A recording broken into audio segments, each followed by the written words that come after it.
Hello, everybody. Welcome to Talk About Houses. I'm Todd. I'm Oana. So we're going to go over a report that came from NAR. This is brand new, just came out this week. It's from the Chief Economist. Right. So at NAR is the National Association of Realtors, and the chief economist is Dr. Yuan. Yep.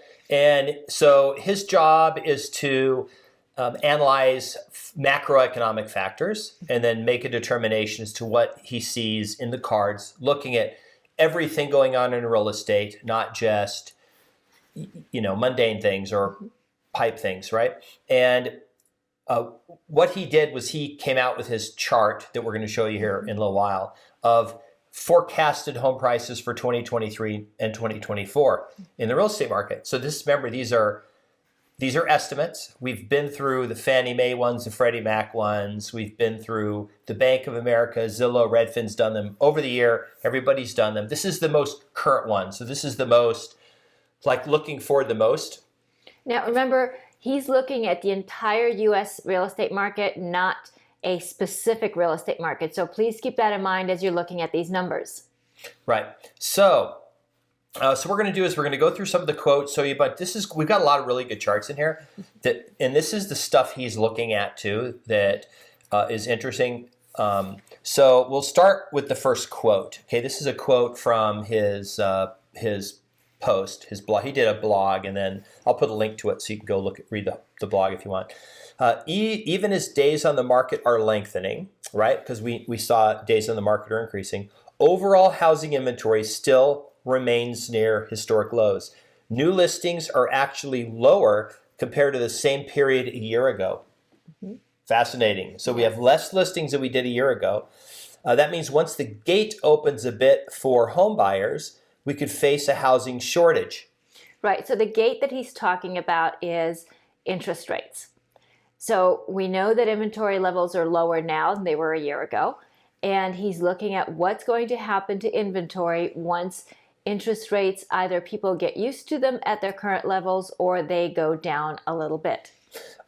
This is why more new home construction is needed, as well as more rehabilitation of disused buildings into residential units. That's probably a whole video because we've talked about that, converting buildings that aren't being used into another space, right? Okay, so let's talk about inventory of homes on the market. Now, here's a chart. This is the chart from the report. And if you look at the chart all the way on the left, that's 2000. That's just 20 years ago. And then you can see that it was high during the housing crash, right? But then you can see that the trend, and this shows you the active in the U.S., and our normal amount of homes on the market is about 2 million. That's like a healthy number. Now, remember, that number is what we had 20 years ago. But 20 years ago, what's changed in the U.S.? There's more of us. There's more people, there's more houses. Yes. So 2 million houses on the market in 2000 versus today, it's actually less homes today because there's more homes total, right? Right. More homes total and more population total. But if you look at this chart clearly, you can see that every year that the inventory rises from the spring to the fall and then declines. And you can see there it's already starting to decline, right? That's all the way to the right, how it's going down. So what he's saying is he's looking at the long-term trend. Now, a lot of people talked about the very bottom, that lowest number there. We went under 1 million units this last spring and it started climbing. And everyone pointed that as the housing crash. That's the housing. But you can see it does that every year. Right. So every spring, the people who took their houses off the market for the holidays, they come back. Plus everybody else comes back. So we always see increased inventory in the spring. We see buyers coming back in the spring. So this is what he's talking about, he's talking about what happens this coming spring and going forward as buyers come back into the market with diminished inventory, and especially if interest rates either become the new normal and people are accustomed to them, or if they dip a little bit. And we're going to talk more about that because there's this thing in economics called ceteris paribus, and what that means is all of other things being held equal. And yes, all other things being held equal, if interest rates go up, that puts downward pressure on home prices. That's a normal economic fact. So It somewhat puts downward pressure on home prices, but with limited inventory, there is kind of this saturation point, right? Where this threshold beneath which home prices are unlikely to fall through. And you're also looking at sellers who are learning that perhaps reducing the price on the home is not the best way to get the home moving, but maybe buying down the interest rate for the buyer or contributing to closing costs. That might be the best way to move a home, which again works to stabilize home values. So what we're going to do is we're going to go, because we're going to get to the chart with the prices, with the estimates for 2023 and 2024. Okay, so here's another quote from the Post. Housing starts in October fell to 1.425 million annualized units, implying we may face shortage conditions. Apartment buildings remain robust with 17% gain from a year ago, but single-family starts are 21% below 1 year ago and well below historic averages. So single-family homes have been really, for the last 15 years, below historical averages.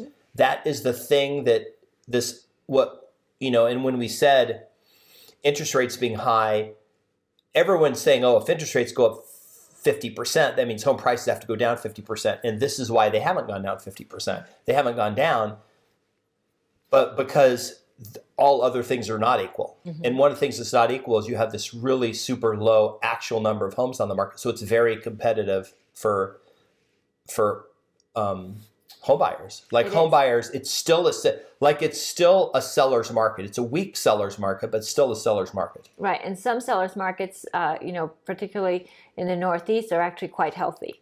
Let's talk really quick about apartments versus houses, because this is the trend I see. I said this 2 years ago when I did the 2021 outlook for the whole year.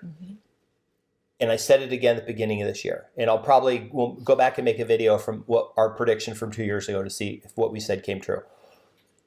I believe that single family residential homes are going to, at some point in the future, even more so than today, be this extremely scarce resource that you won't be able. It'll be like trying to go to Newport Beach and get a place on Lido Island. You just won't be able to do it because they'll be locked up by people who have, they're not ever selling, or if they do sell, it's some private sale for cash.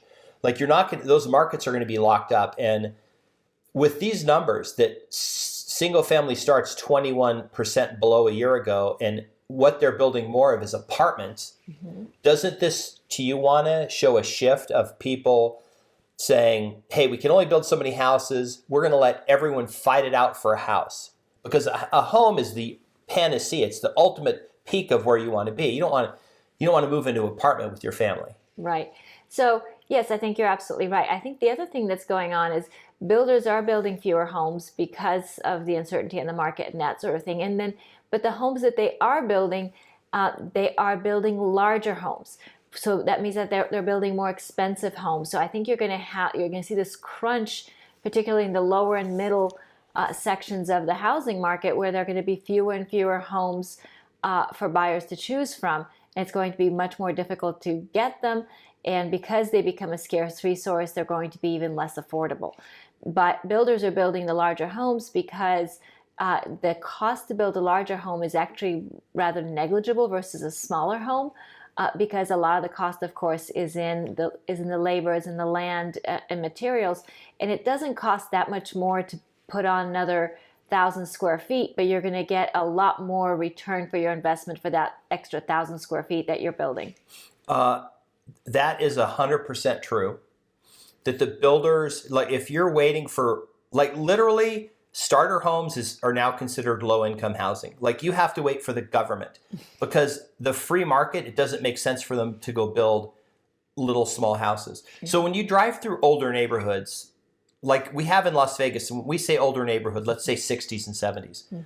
And the house I grew up here in Vegas was a 1,400 square foot 4-bedroom house. It was a little over 1,400 square feet. We did an addition to add a little room on the back, so it put up to 1,600 square feet. But every house in the neighborhood was a 2, 3, or 4 bedroom, and the largest home was 1,400 square feet. And they don't do that anymore. They don't build 1,400 square foot houses, and if they do, they're $500,000 and they're super decked out, but you just can't go buy a starter home. If you want a starter home, it's going to be call it a used home or a resale home. It's an old home. Right. It is. It's going to be an older home. And, the issue with those is, of course, that there is the style issue, right? Because they're not in the style that we like today versus the style in which they were built back then. So, and then you have some functional obsolescence because we're accustomed to everybody having their own bathroom. And of course, when you're looking at older construction, that they tend to not have as many bathrooms. So there are lots of issues to overcome with older homes. Okay, here's another quote from the article. In the meantime, mortgage rates are falling from peak levels of last month. The gate is opening for more home buyers to qualify for a mortgage. So remember, we've had interest rates going up for 9 months, and that was supposed to wipe out the housing market, but it didn't. It certainly took all the froth out of it. And in some markets, we've seen some declines in values. But ultimately, I'm going to show you this other chart here. This is the distressed property sales percentage. These are basically foreclosure properties. And this chart goes back to 2010. And as you can see back then, there was a substantial percentage of the market were distressed property sales. And once you get down to 2020, really after 2019, it's basically almost none. And right now you can see it's about 1% of all home sales are some kind of foreclosure event. Don't expect this to go up. Mm-hmm. And so if you look at those homes prior to 2015 that were foreclosures, those were the homes bought 10 years prior at a really high interest rate that were upside down. And the people strategically defaulted on those, right, Oana? Right. Why today are we not going to see foreclosures? Like, what's going on? Tell me about someone who bought the home in the last, say, 10 years. So someone who's purchased a home in the last 10 years has a lot of equity. So they can sell the property anytime on the open market and put some money in their pocket. They have a low interest rate, so they can much more easily afford that mortgage payment than maybe they could afford rent. So even if there's a job loss situation, they may still consider keeping the home because the mortgage payment is less than they would pay in rent for a lesser home. So we have this part of the market that's locked up, that's not going anywhere. Mm-hmm. The people have got into the houses so cheap, they actually have more choices than a person had, say, in 2010 or 11. Mm-hmm. They have a lot more choices. Right. So it's a healthier market than it was back then. I think that's the thing to take away from this. It's a much healthier market. Sellers are in a much better position. And this is actually advantageous to buyers too, not from the perspective of being able to get a smoke and deal necessarily, but it's advantageous because people who can afford their homes are better at maintaining their homes, so that when you do purchase one of these homes, it's more likely to have been well cared for than maybe in the past. Okay, so we're going to show you the chart here. But before we do that, let's go over some fundamentals. Okay, Oana? Mm-hmm. New home building. Down, which means that there's less total homes available. Correct. Let's talk about inventory of available homes. Down because homes are locked up. Homes are locked up and it's seasonal. Okay. What about the wave of just the shadow inventory, right? Remember that? That was funny. We just did that video. The foreclosures, are they coming? They're not coming. There's no reason for somebody to get foreclosed. I mean, that's not to say that it doesn't happen. Of course it does. There were foreclosures when homes were going up 10, 20% a month. So it's not like foreclosures don't happen, but we're not going to see a substantial number of them. We're going to see a very negligible number, not enough to move the needle in the market. Okay, interest rates are up double what they were a year ago, mm-hmm. but the market's down not very much. Right, so the market's not down very much, partly because of the limited inventory and there's still competition for homes, partly because sellers have gotten wise and they're either paying closing costs or buying down the interest rate for the buyer. However, they're making it work. It's keeping everybody going forward. Okay, so here we go. This is the national forecast for the U.S., the total macro housing market. So we're going to put this up on the screen and talk about it. So you have on the left column the year, and the blue is what happened, and the green is, you call it the future, right? Unit sales are not the home prices. These are the total numbers of houses bought and sold each year. Okay. So think of it as transactions. Total number of transactions. Then the home price is the change in the aggregate total home price. This is not your market or your house. This does not mean your house will go up by 10% or 5% or whatever. Okay.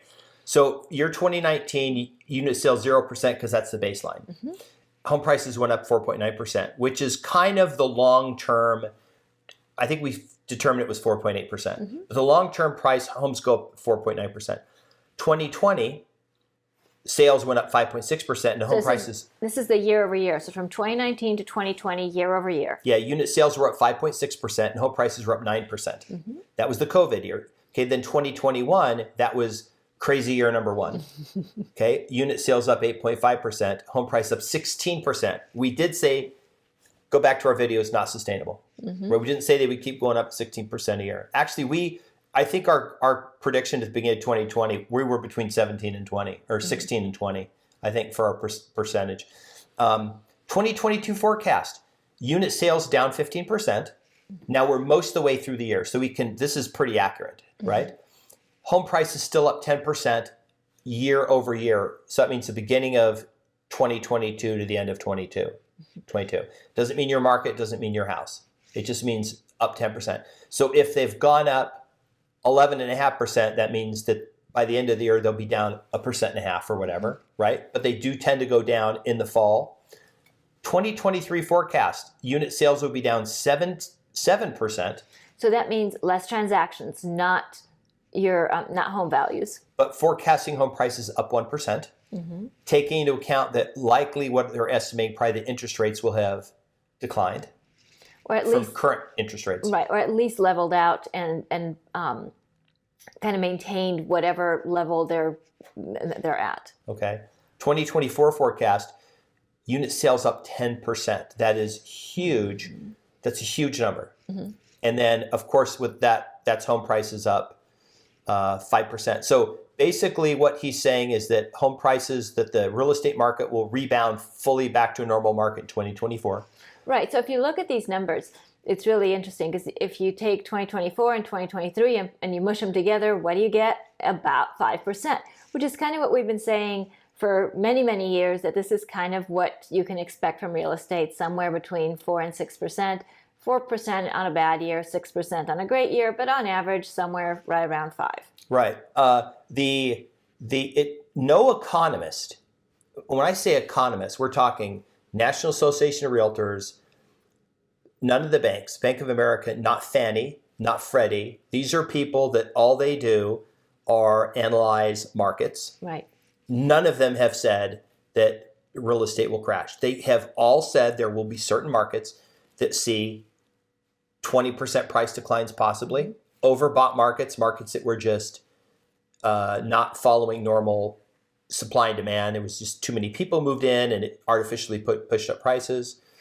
So remember, the Fed is doing monetary policy for the whole country, and real estate is hyperlocal, so different parts of the market will react differently, but these are numbers across the entire U.S. housing market. And there are markets that we follow that we've been sort of looking at that we have not seen substantial price declines because those are markets where they're higher end and they tend to be cash purchasers. Well, and of course, markets where there's not a lot of activity, there's not a lot of turnover for whatever reason, tend to be very stable markets as far as values are concerned. They tend to not get hurt in a down market, and they tend to benefit an inordinate amount in an up market. We're talking about a market where there's maybe 3,000 homes in the market, and currently there's like 25 houses that are available to purchase in a market where you basically, it's that type of market. Right. And that's an incredible, if you took that to the rest of the country, it would be pretty hard. You would almost be unable to buy a house in a lot of places. These numbers, who knows, right? I'm sure that there's some person at Fannie Mae who disagrees with this, that maybe their numbers are higher. Maybe Freddie Mac's numbers are lower. We thought this was interesting. We thought that we would share this with you. So NAR is an interesting source for us to use because they're constantly running these numbers because of their membership, right? They're the National Association of Realtors. So they are constantly running these numbers. And so they have a huge interest in keeping their finger on the pulse of housing. That's not to say that other organizations don't, but this is their singular focus as opposed to being concerned with other parts of the economy. So we do like to look at NAR probably a little more than we like looking at other sources. And they do have access to the most accurate information, which is every MLS in the country in real time. They can look and see in real time what's happening with real estate on a large scale. Right, and they also survey their members frequently, so they do have some forward-looking tools as far as where they feel the market is going. An interesting thing here, this minus 15, minus 7%, who that hurts is real estate agents. Because remember, the home prices will go up, but real estate agents don't make money from your house going up in value. Real estate agents make money from the number of transactions. And actually, we had a lot of transactions from 2000 when the market prices were going down from 06 to call it 2010. Home prices were dropping. And the average person would look and say, oh, you're in real estate. It's been terrible for you. Like, oh my God. You know how many houses we sold in those 4 years? A couple thousand. Well, how does it make sense? Because there were lots of houses selling. They were all just changing hands, banks to investors. They were either going from bank to investor or from the trustee sale, someone to get it to the trustee sale. But these houses were just selling like crazy. We were going through this flush of cheap houses and tons of them. So yeah, I mean, a house wasn't $350, it was $180, but we're selling 5 times as many of them. Right. Because they were just so many of them where people were like, I'm done, I'm transacting the house away. And it were just the numbers of transactions. Yes, home prices are higher today, but the total amount of real estate transacted is probably less because of especially in terms of agent commissions, because of the total numbers of houses. Right. And that's something a lot of people don't understand with how the business works. Real estate agents make money just on the sale of the house. They make whatever percentage they negotiate, right? Right. So has this been hard for real estate agents? Yeah, it's been hard for mortgage companies. Some mortgage companies have completely gone away. A lot of loan officers who were just focused on refis, they're all gone. A lot of agents who just work with buyers are going to be gone. Right. So you're going to see agents that weren't doing a lot of business get completely out of the business because it is expensive to stay in the business. There are a lot of fees involved and that sort of thing. So you're going to see the agents that were part-time, a lot of those will go away. They will come back when the market changes, but they will go away. So that's an important thing to kind of keep in mind when you're hiring an agent is, are they full-time or part-time? How many transactions do they do? Because of course, the more you do something, the better you are at it. So you want somebody that's experienced. And I know it's hard for somebody who's just getting started. It's like, well, how am I going to get that experience if no one gives me a chance? And I appreciate that. That is a very difficult hurdle to overcome. But in generally speaking, with the number of transactions going down, we will see less licensees when the market rebounds and the number of transactions go up, then you'll see more licensees back again. Yeah. Anyway, if you have different opinion based on data, feel free to share it in the comments. Like I said, we understand 2 things very well. We understand the Las Vegas real estate market, and we understand macroeconomic principles regarding markets. We both spend a lot of time just reading about economics, macroeconomics, and how this affects people's lives. And but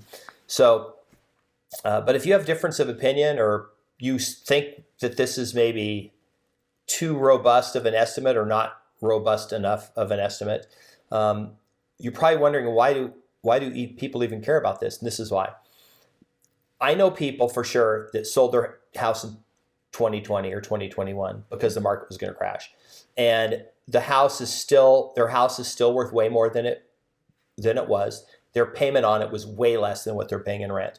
And I don't think that house will ever get back Like I'm sure they have this fantasy that they would go back and buy the exact same house for less money. I do not believe that would happen. If I believed that would happen, I would have called every single investor that we work with, said, let's sell all of the houses right now, and then we'll wait a couple years and buy them all back cheaper. If I thought that would happen, I would have done it with my own rental properties. Mm-hmm. I would have sold every one of them and said, hey, let's just sell them all and watch the market collapse, and I'll go back and buy them.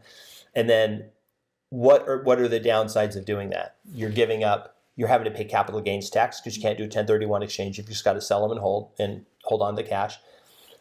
You're not going to be able to buy them back. You're going to have to pay commissions, right? You have to pay commissions there, and you're losing rent. You got the big three. So unless the thing falls over 30%, legitimately over 30%, you've lost. Right. I think the number, we did a video where we talked about this. Mm-hmm. It was 31%. Right. So everybody's situation is different, but by and large, this is probably pretty close to accurate. Tell us what you think. Leave us comments. Please be nice to each other in the comments. Subscribe, hit the notification bell, like the video, share the video, and we'll see you on the next video. Bye. Bye.